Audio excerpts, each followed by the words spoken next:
Okay, hello all. Today we will try to simulate a superposition theorem, DC network theorem, a circuit in LT-Spice. So let us directly start. So this is the example which we will consider.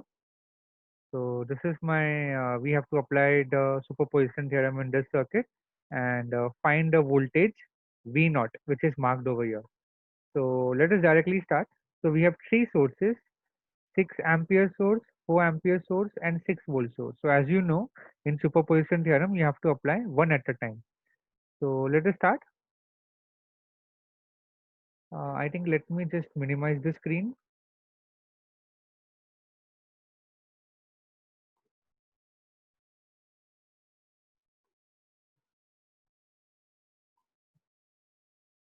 Okay, I hope this circuit will be visible now. Yeah, so let us start building this. So first of all, I'll take some, I think I have to increase a little more.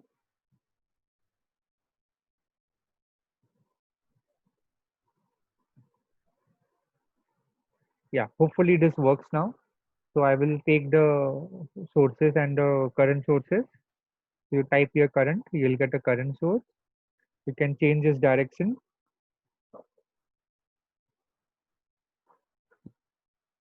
like this. And now we have to add the resistors. So I'll just minimizing this. We can add the resistors like this. So one resistor will come here and another we have to rotate it and place it over here. I think we have to push this a little up.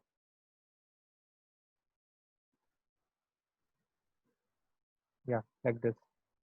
And this will come here. Yeah, all right. And we have to take another resistor and you can quickly place this over here. There is one more thing missing, which is your voltage source. I can place my voltage source over here. Now I have to connect all the things together with a wire. So I'll use this wire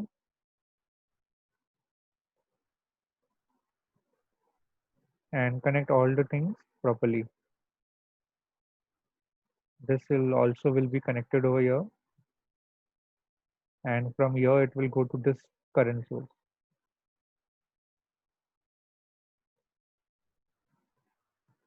Okay, so this simple looking circuit is complete, and now I have to define the ground. So here is my ground. I'll place a wire.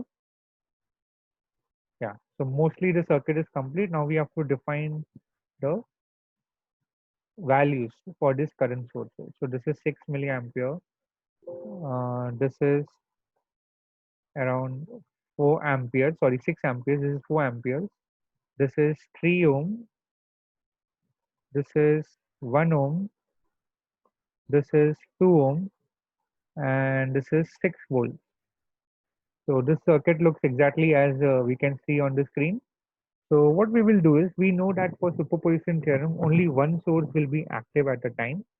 So when we deactivate, so for the first case, we'll deactivate one source and then we will move on to the next. So let us start. So for the first case, we'll deactivate both the current sources, I1 and I2. That means deactivation means we will open circuit them. So let me just open up one more screen. Yeah. So I'll copy this entire thing over there.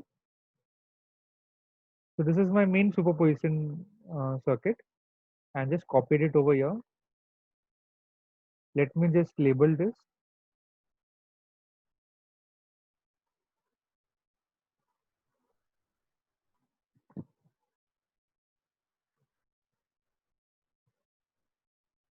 Superposition theorem, DC circuits. So that's the name. So this is, remember, my main circuit. I need to find the voltage across this resistor, this point, that is V naught, from here to here. So basically from this point to the ground. Okay, so let us start our analysis. So for the first case, so this is first case.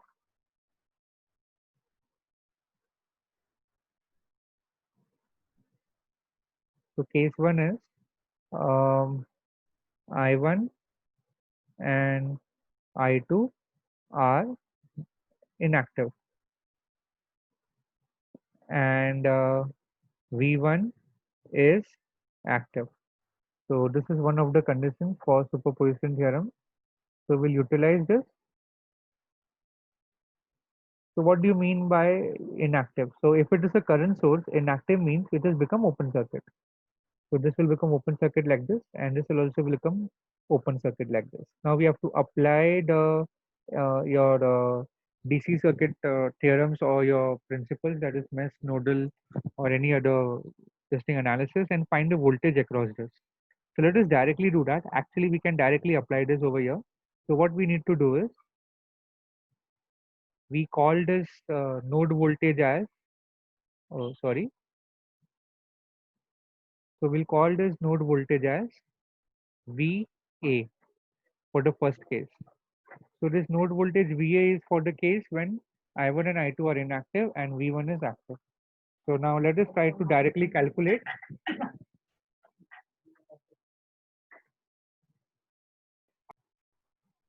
Okay, so we can calculate this VA now. So we have to just go to simulate, run, and we have to select the dot operating point analysis and click on OK. So we can directly get this value of VA from here. So VA is coming out to be 4. Let us check that in the book. So here, yeah, here the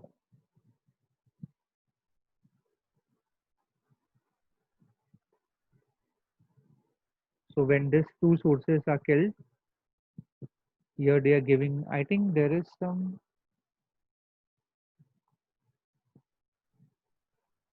no, it's perfect. Let me just check the polarity of this 6 volt.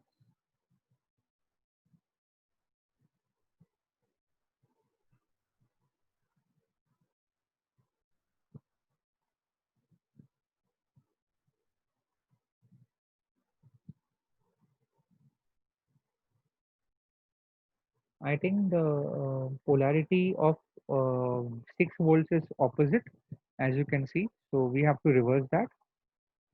Uh, so we can reverse that easily. We can pick it up and just rotate, Control R. So only this one change is there. Similarly, you can apply it over here. We can pull it out and rotate.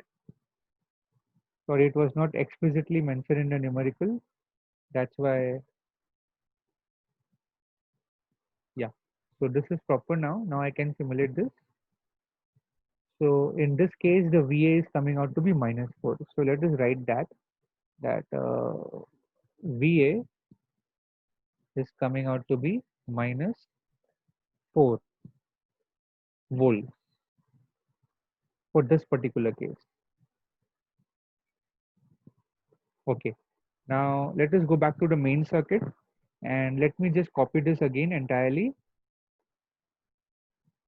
You can even do it in one window also, but to create less confusion, we are doing it separately. So what I mean to say is you can make this second case also in the first circuit only. So that is also possible. So here we will consider the second case. Let me just copy this statement and place onto here. So here what we will make is we will make I1 and V1 as active.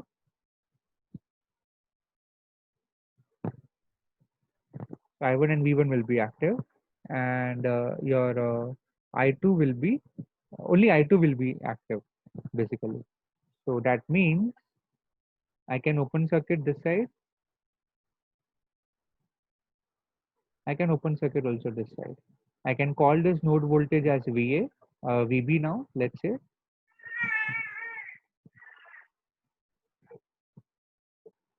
So we can call this node voltage as VB now. And so let's see how much we get. We can apply the network analysis. We can convert this into a voltage source and then eventually we can calculate this.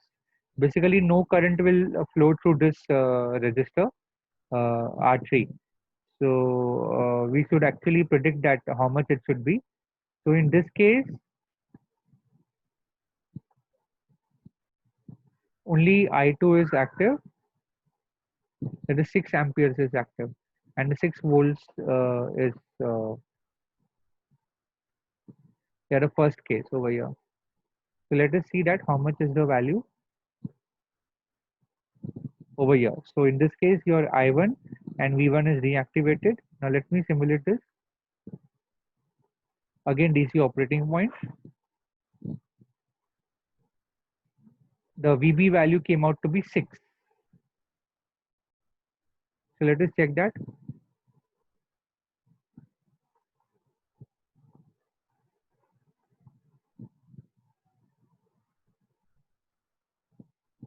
So our case was somewhat like this. Yeah, oh, sorry. Very sorry. A big mistake. Basically, when we deactivate V1, it has to be replaced by a short circuit. So, voltage source, if it is inactive, it is replaced by a short circuit. We have kept it open. Extremely sorry. So, we have to short circuit this to the ground. And now we can apply the simple source transformation in theory, and you can do it. Now, in practicals, you can directly get it, this value. So VB come out to be 2, which is matching with the theoretical answer. So yeah, it is 2. So this VB, we can write it over here as VB is equal to 2 volts. We can easily write that over here. Yeah. So this is my case number 2. And for case number 3, we will do the other case, that is only I1 will be active. So let me just copy this again, circuit.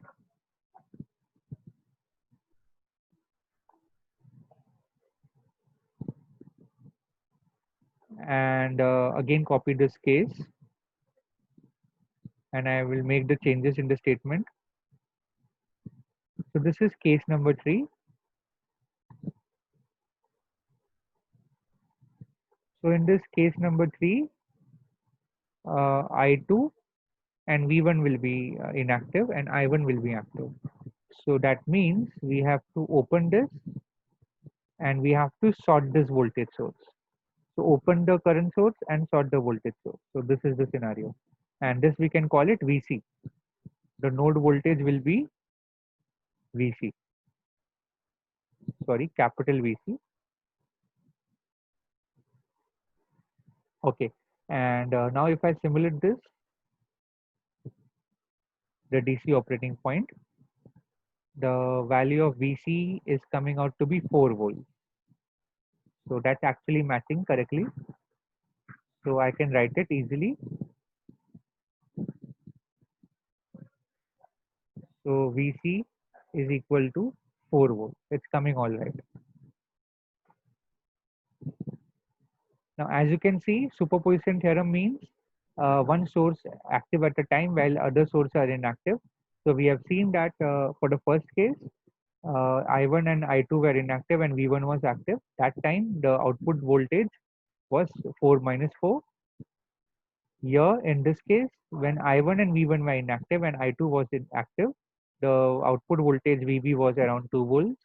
And in the last case, when I2 and V1 were inactive and I1 was active, the output voltage node is 4 volts. So superposition theorem, the total output voltage here, which is actually V0.